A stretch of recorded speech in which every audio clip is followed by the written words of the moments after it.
નમસ્કાર, આપ જોઈ રહ્યા છો ગુજરાત મનપસંદ ન્યૂઝ ચેનલ ઝી 24 કલાક સવારના મોટા સમાચારો સાથે હું નિધિ આપની સાથે જોડાઈ ગઈ છું। મહત્વપૂર્ણ સમાચારોથી શરૂઆત કરીશું। અમદાવાદથી મોટા સમાચાર સામે આવી રહ્યા છે। અમદાવાદમાં લાંચિયા સરકારી વકીલ ઝડપાયો છે। જી હા, કઠલાલ સિવિલ કોર્ટના સરકારી વકીલ લાંચ લેતા ઝડપાયા।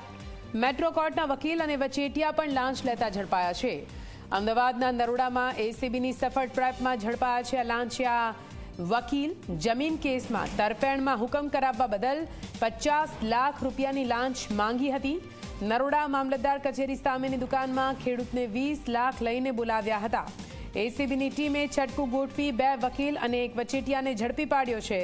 એક ખેડૂતે કઠલાલ તાલુકાના મિર્ઝાપુર ગામમાં કરોડોની જમીન બાનાખતથી ખરીદી હતી।